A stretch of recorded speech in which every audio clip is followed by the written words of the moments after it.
அஸ்ஸலாமு அலைக்கும். அதாவது நாங்கள் கடந்த வருட நடைபெற்ற தரமைந்து புலமை பரிசில் பரீட்சை வினாத்தாள் ஒன்றுக்கு மாணவி ஒருவர் விடையளிக்கும் முறையை பார்வையிடுவோம்.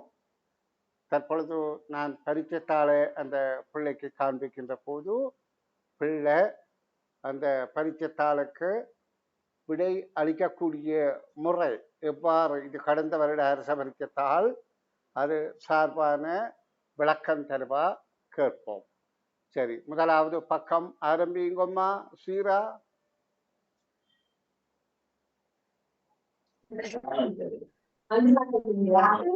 உருவை அவதானிக்க, அதனை பற்றிய சரியான கூற்றை தெரிவு செய்க. முதலாவது இடையில 6 பிள்ளைகளும் சில விலங்குகளும் உள்ளன. அது பல 6 பிள்ளைகளில் 5 பிள்ளைகள் தான் இருக்கு. அப்ப முதலாவது விடையை நம்ம நிச்சயமாக எடுக்க முடியாது. 2வது இடையில குதிரைக்கு அண்மையில் இருக்கும் பிள்ளை தொப்பியை அணிந்துள்ளார். சரி, அதை எடுக்கலாம். எல்லா பிள்ளைகளும் ஒரு குழு செயற்பாட்டில் ஈடுபடுகின்றன.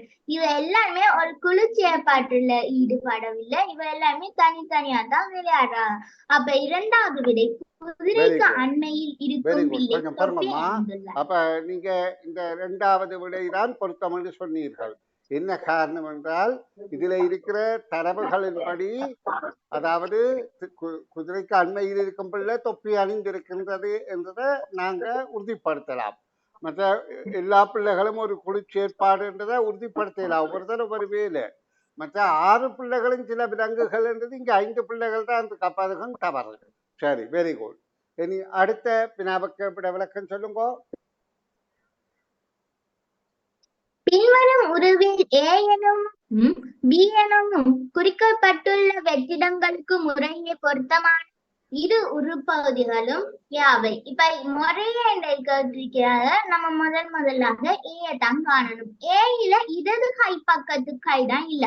அப்ப இடது கை பக்கத்து கை பார்க்கல 2வது விடை வராது. முதலாவது விடை 3வது விடையும் வரும். பிஏல வலது கை பக்கத்துல ஒரு சட்டட துண்டு இல்ல. ஆனா பிஏல 3வது வரைய பார்த்தோம்னா அது சரியாக இருக்கு. முதலாவது விட பிஏல அது இடது கை பக்க சட்ட மாதிரி இருக்கு. அப்ப முதலாவது விடையும் பெற. அப்ப இதுக்கான விடை 3வது விடை. 3வது விடை பொருத்தம் என சொல்றீர்கள். இப்ப நீங்க நல்ல தெளிவான விளக்கம் தந்தீர்கள். இதுல இந்த சட்டையில வலது பக்கம் இடது பக்கம் என்று கைகளை அடிப்படையாக கொண்டு நாங்கள் கருத வேண்டும். அப்ப இது இடது பக்கம், இது வலது பக்கம். அப்ப நீங்க சொன்னீங்க இடது கை பக்க சட்டைன்ற ஒரு பாகம் இங்க இல்லை. அப்ப அது இதுல எது பொருந்தாததை கண்டு நாங்கள் தவிர்த்துக் கொள்வோம். அப்ப இது பொருந்தும், இது பொருந்தும், இது பொருந்தாது. அதே போல வலது பக்கம் சட்டையின் கீழ்ப்பாகம் இல்லை. அது இந்த ஒன்றுக்கு பொருந்துகுதா ஒன்று அது இடது பக்கத்தை தான் காட்டுது. அப்ப 3வது விடைதான் அது பொருத்தமாக இருக்கின்றது. அப்ப அதற்கு 3வது விடையே சொன்னீர்கள், சரியான விடை. இனி அடுத்த வினாவுக்கு விடை காணும் விளக்கங்கள் சொல்லுங்கம்மா. கீழே உள்ள ABCDE ஆகிய உருக்களில் ஒத்த 2 உருக்களும் யாவை? ஏயும் பியையும் பார்த்தோம்னா அந்த ஏ இருக்கிறவண்ட இடது கை பக்கம் மேல் நோக்கி இருக்கு, வலது கை பக்கம் கீழ் நோக்கி இருக்கு. பிய பார்த்தோம்னா இடது கை பக்கம் கீழ் நோக்கி இருக்கு, வலது கை பக்கம் மேல் நோக்கி இருக்கு. அப்ப ஏயும் பியும் ஒத்த 2 உருக்கண்டல் நம்ம எடுக்கலாம். அப்ப முதலாவது விட பிள்ளை. 2வதாக ஏயும் டியும் பார்த்தோம்னா எல்லாமே சரியாக இருக்கு. 3வது விடைய பார்த்தோம்னா சியும் மீயும்.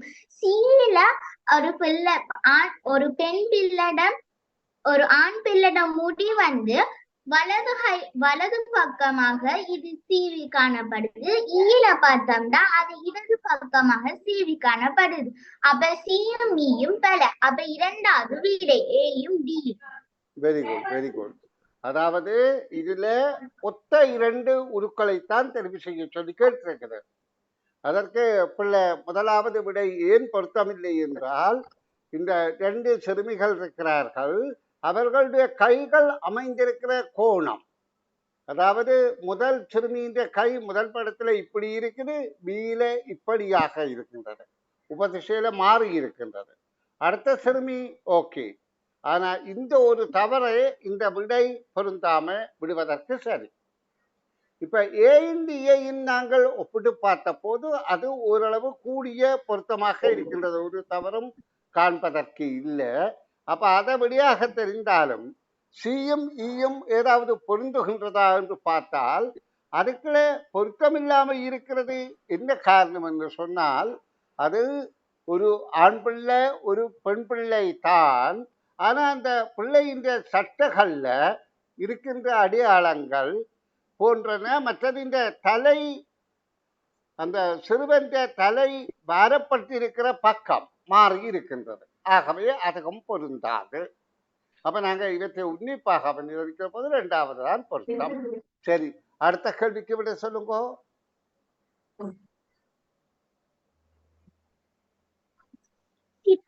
பிரகாசிக்கின்றதே, டேஷ் அங்குமிங்கும் அசைகின்றதே, மலர்கள் மூடி டேஷ் குடிக்கின்றதே, டேஷ் என்று சொல்கின்றது. முதலாவது விடையில தங்கம் சிறகுகள் பிரகாசிக்கின்றதே, வானத்திலே அங்குமிங்கும் அசைகின்றதே, மலர்களை மூடி நீரை குடிக்கின்றது.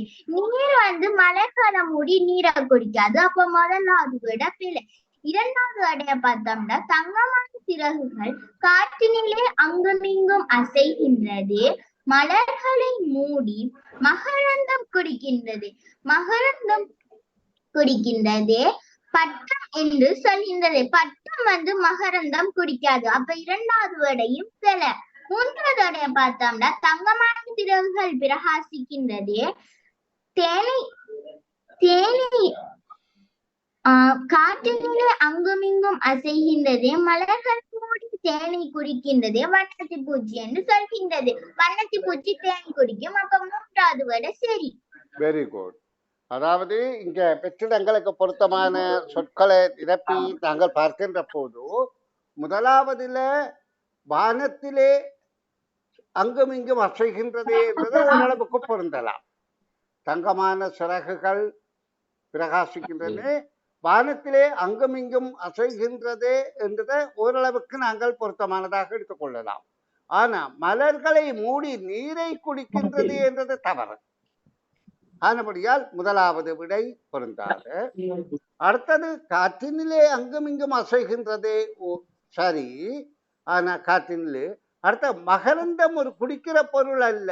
மகரந்தம் என்பது இந்த பூவில் இருக்கின்ற இனப்பெருக்க உறுப்பு. அப்ப அது மகரந்தத்தில் இருக்கிற மணிகள் இந்த இருக்கின்ற பூச்சியில ஒட்டி இன்னொரு குறியில போய் விழுந்து அதை இனப்பெருக்கம் செய்வதுதான் அது வேலை. ஆனபடியா அந்த விடையும் பொருந்தாது. மூன்றாவது விடை பொருத்தமாக இருக்குது. சரி, இப்ப இனி ஐந்தாவது கேள்விக்கான இந்த பக்கத்துக்குரிய கேள்விக்கு விட சொல்லுங்கம்மா.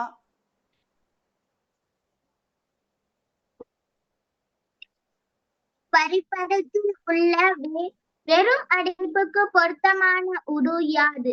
இந்த ஒரு கப் மாதிரி ஒன்று முன்னோக்கி பார்த்துட்டு இருக்கு. அடுத்ததாக இடது பக்கம் திரும்பி காணப்படுகிறது. இது இடஞ்சுழியாக சுத்துகின்றது.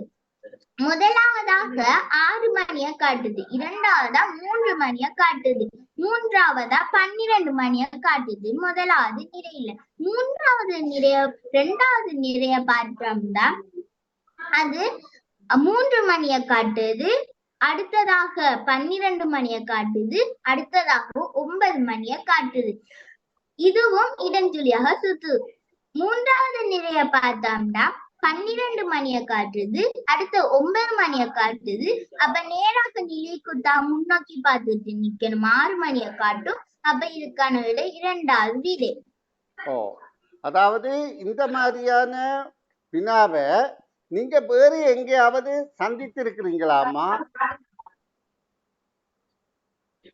வேறு எங்கேயாவது இந்த மாதிரி பார்க்க இல்லை. அப்ப நீங்க கடந்த கால அரச பரீட்சைத்தாள்களை தெளிவாக பார்க்கவில்லை என்பதுதான் தெளிவு. இப்ப நான் அதை பற்றி அதாவது யூடியூப்ல என்னுடைய சேனல்ல போட்டிருந்த நான் 2002ஆம் ஆண்டுல 2002ஆம் ஆண்டு, அதாவது 20 வருடங்களுக்கு முதல் நடைபெற்ற தரமைந்து புலமை பரிசு பரீட்சையில வினாத்தாள் 1 24வது கேள்வி 24வது கேள்விய நான் இப்ப எழுதி காட்டுறேன், நீங்க பாருங்க. ஏனென்றால் நாங்க கடந்த கால பரீட்சைத்தாள்கள் செய்வது எவ்வளவு பயன் என்பதை நீங்க புரிந்து கொள்ளணும்.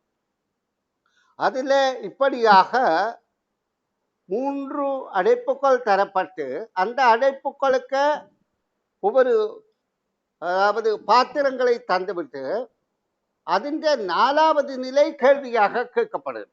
அந்த பாத்திரங்களுடைய தோற்றங்களை தரம் பாருங்கோ. முதலாவதாக நல்லா கவனிங்கோ. இப்படியாக ஒரு கப் இருக்கு, இப்படியாக இருக்கின்றது. அதே பாத்திரம்தான் அடுத்ததிலையும் அப்படியே இருக்கின்றது, அடுத்ததிலையும் அப்படியே இருக்கின்றது, ஒரே பாத்திரம். இதுல கைப்பிடி அந்த கேள்வியிலே இருந்த அதாவது சத்தத்தை வீணான சத்தத்தை குறையுங்க அம்மா. அப்ப இந்த பக்கம் கைப்பிடி இருக்கின்றது, ഇതിന്റെ പിന്നാലെ கைப்பிடி இருக்கின்றது, ഇതിന്റെ கைப்பிடி இந்த பக்கம் இருக்கின்றது. அதாவது இது அந்த கப்பிന്റെ நாங்க வலது பக்கம் என்போம், இது பின்னால, இது இடது பக்கம்.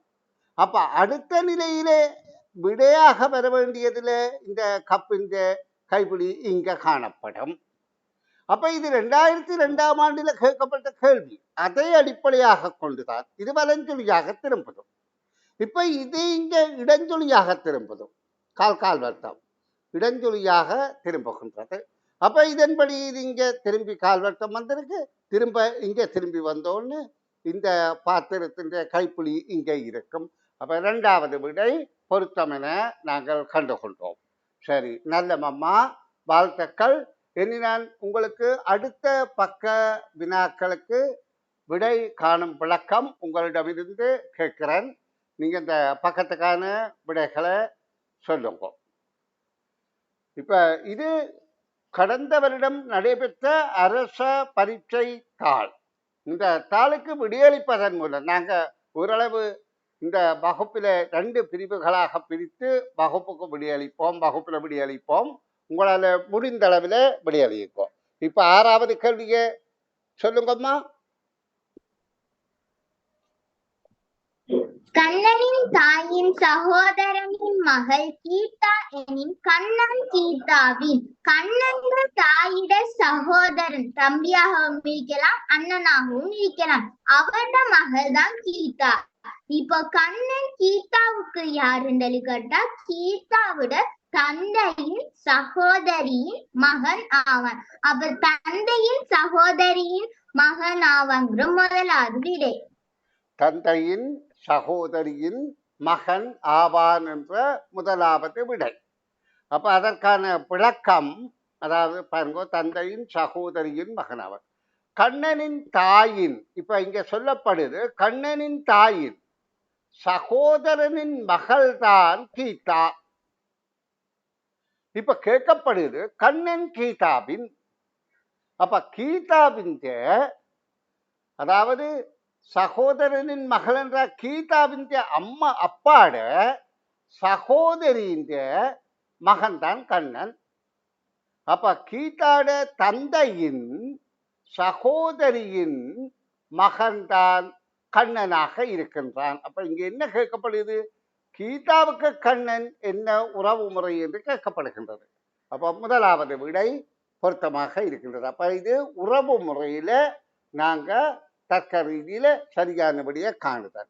இனி அடுத்த கேள்விக்கு விடை சொல்லுங்கம்மா.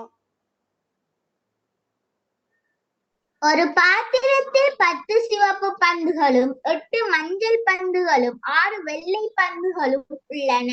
ஒரு தடவைக்கு 2 சிவப்பு பந்துகள் வீதமும் 1 மஞ்சள் பந்து வீதமும் 1 வெள்ளை பந்து வீதமும் வெளியே பந்துகள் எடுக்கப்படுகின்றன.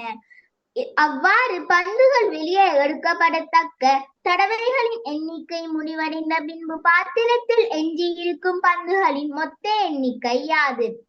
இப்போ 10 சிவப்பு பந்துகளை 2 சிவப்பு பந்துகள் வீதமாக வைத்தோம்னா 5. அப்ப அது ஒரு நிறையிலேயே பார்க்கணும்.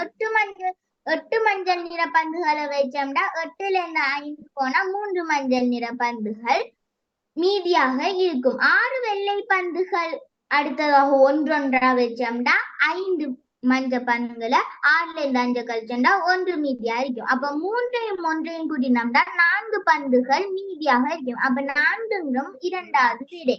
Very good. ஒரு பாத்திரத்துல 10 சிவப்பு பந்துகள், 8 மஞ்சள் பந்துகள், 6 வெள்ளை பந்துகள். இப்ப இதுல வெள்ளை நிறத்தை நான் குறித்து காட்ட முடியாது, அப்ப நீல நிறமாக நான் குறித்து காட்டி இருக்கிறேன். ஒரு தடவைக்கு 2 சிவப்பு பந்து, 1 மஞ்சள் பந்து, 1 வெள்ளை பந்து என்ற வீதம் வெளியே பந்துகள் எடுக்கப்படுகின்றன. அப்ப இதில் ஒன்று எடுக்கணும், அதாவது 2 1 1 என எடுக்க வேணும். அவ்வாறு பந்துகள் வெளியே எடுக்கப்படத்தக்க தடவைகளின் எண்ணிக்கை முடிவடைந்த பின்பு பாத்திரத்தில் எஞ்சி இருக்கும் பந்துகளின் எண்ணிக்கை யாது?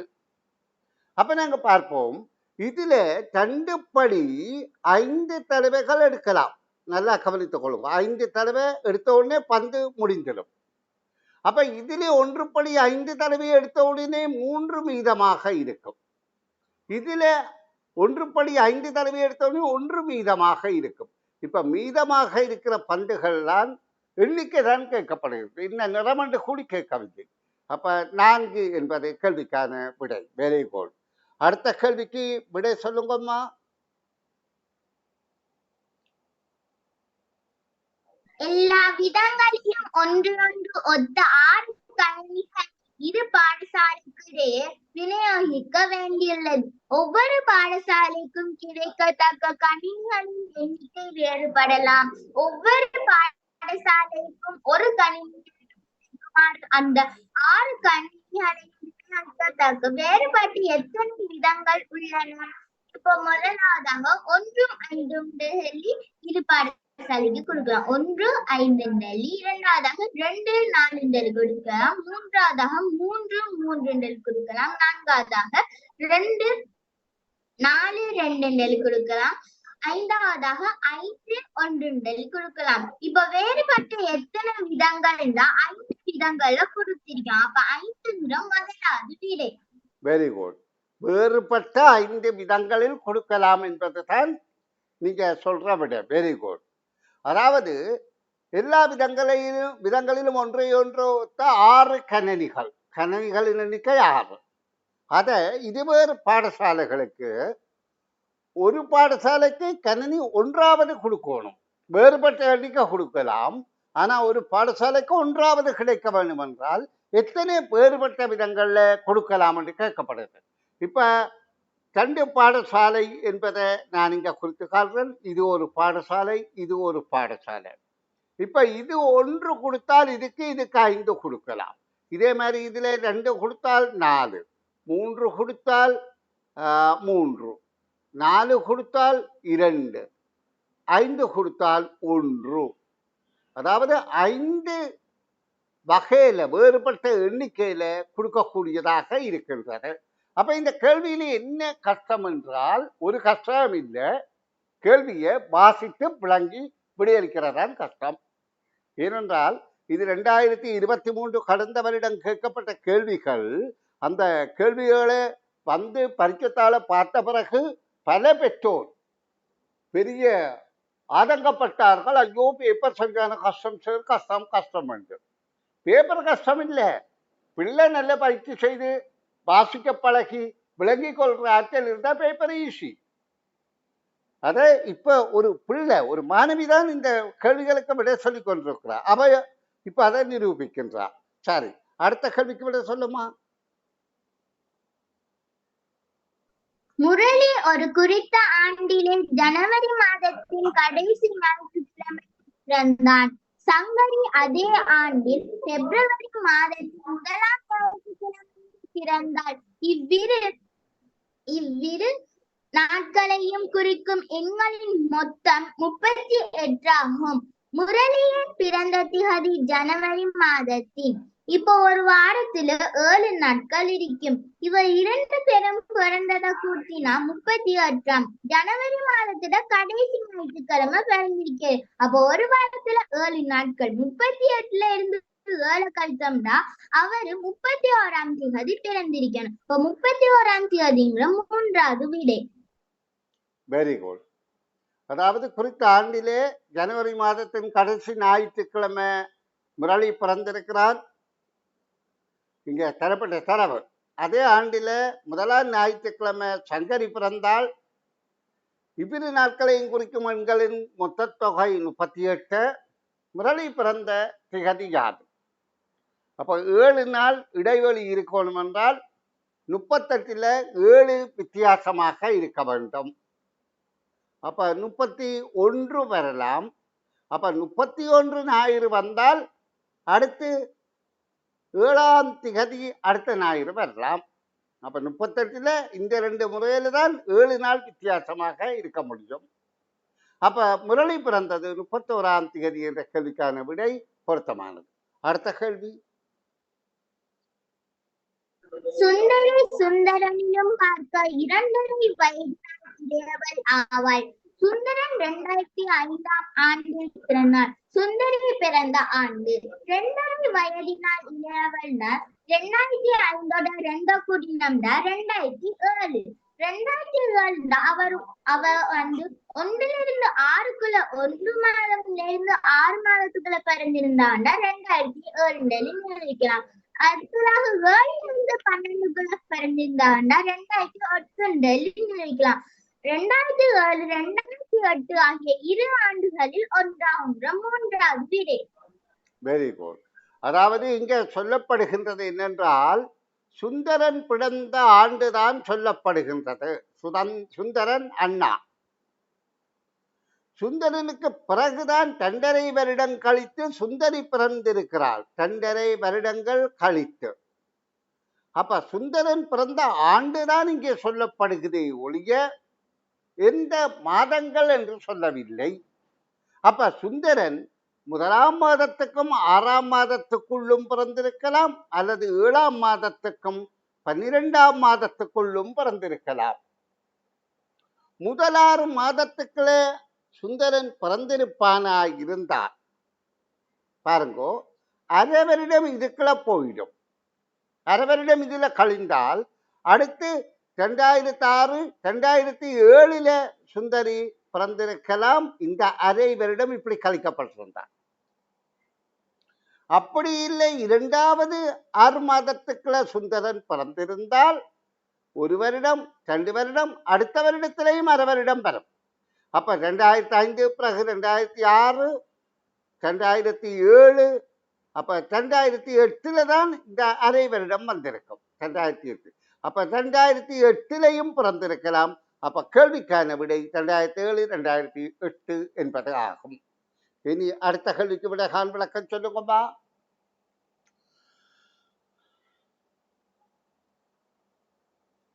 ஹலோ. ஒரு உருளைக்குள்ள நெய்யடியில் இருக்கும் 4 வெற்றிடங்கள் 3, 4, 5, 6 ஆகிய 4 இலக்கங்களில் பொது எல்லைக்கோட்டினால் ஏற்படுத்தப்படும். ஒவ்வொரு சதுரங்களிலும் இருக்கும் 2 வித்தியாசம் 1 ஆக இராதவாறு நிரப்புதல் வேண்டும். இவ்வாறு நெய்யடி நிரப்பத்தக்க இடங்கள் உள்ளன. போட்டு பார்த்தோம்னா அடுத்தது 5 போடலாம். அடுத்தது போடலாம், போடலாம்.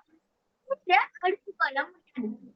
போட்டு பார்த்தோம்னா அடுத்தது 4 போடலாம். அடுத்தது 3 போட்டாலும் 1 இருக்கு, 5 போட முடியாது. அப்ப 3 5 4 பார்த்தோம்னா 4 போட்டோம்னா அடுத்தது 6 போடலாம். அடுத்தது 3 போடலாம். அடுத்து 5 போடலாம். அப்ப 1 4 பொருந்தது. 5 போட்டோம்னா அடுத்தது 3 போடலாம். அடுத்தது 6 போடலாம். அடுத்தது 4 போடலாம். அப்ப இது நெய்யடி நிரப்பதற்கு எத்தனை விதங்கள்னா 2 விதங்கள். 2வது விடை. இப்ப இந்த கேள்விக்கு விடை காண்றதுக்கு மிக இலகுவான வழி என்னென்றால், இந்த நேராக நிரையாக இது 3 இருக்கின்றது. அடுத்த நிரலாக இந்த 4 இருக்கின்றது. அப்ப இந்த நிறை மூன்றில வருகின்ற எண்களுக்கும் இந்த நிரல்ல இந்த நாலுக்குள்ள வருகிற எண்களுக்கும் இடையில இந்த தொடர்பை நாங்க பார்க்க வேண்டும். இப்ப பாருங்க, இந்த எண்கள்ல இந்த ஒன்று எடுக்கப்பட்டால், அதாவது 3 எடுக்கப்பட்டால் 4, 5 தொடரன். அதே மாதிரி 6 எடுக்கப்பட்டால் 3, 4, 5 தொடரன். அப்ப இந்த இடத்துல 3 அல்லது 6 இட முடியாது. ஏன் 6 இட முடியாது என்றால், பிறகு 4, 5 3, 4, 5 இங்க வர முடியாது. மாறி மாறி ஏதோ ஒன்று அதுக்குள்ள ஒரு இடையூறாக அமையும், அடுத்த எண்ணாக அமையும். இப்ப நான் எழுதி காட்டுறேன் பாருங்க. இப்ப இதுக்குள்ள 3ஐ போடுவோமாக இருந்தால் போட முடியாது. 2 கருத்தா 3, அதை போட முடியாது. அப்ப 3 போட முடியாது. சரி, இதுல 6ஐ போடுவோம் என்று வைத்துக் கொள்வோம். 6ஐ போடுவோமா இருந்தால் 3, 4, 5 இருக்கின்றது. அப்ப இங்க நாங்க 4ஐ போடலாம். ஏன் 6 கருத்ததா 4ஐ போடலாம். இப்ப 6ஐ போட்டால் மிகுதி 4ஐ போட்டால் பிறகு 3, 5 இருக்கின்றது. இந்த 3, 5 நாங்கள் எங்க போடுறது? இதுல 3ஐயும் போட இயலாது, 5ஐயும் போட இயலாது. அப்ப இது இந்த முதலாவது 3வது இறுதியும் இந்த முதல் அடைப்புல போட முடியாது என்ற முறையில நாங்க மற்ற 2ஐயும் தான் அந்த இடையடைப்புல போடலாம். 4 போடலாம் அல்லது 5 போடலாம் இந்த இடத்துல. அப்ப இதற்கான முறைகள் 2 என்பதுதான் தெளிவு. சரி, இனி இந்த பக்கத்தில் அடுத்த வினாவுக்கு விடை விளக்கம் சொல்லுங்கம்மா.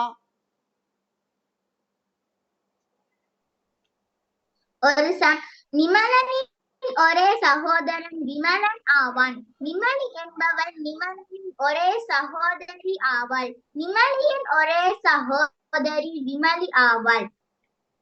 இதற்கு ஏற்ப விமலிக்கு உள்ள சகோதரர்களின் எண்ணிக்கையும் சகோதரிகளின் எண்ணிக்கையும் முறையே. அப்ப ஃபர்ஸ்டுக்கு நாம சகோதரர்களை பார்ப்போம். சகோதரர்களை பார்த்தோம்னா விமலிக்கு நிமலன் ஒரு சகோதரனாக இருப்பாரு, விமலன் ஒரு சகோதரனாக இருப்பாரு. அப்ப 2 சகோதரன் இருப்பார்.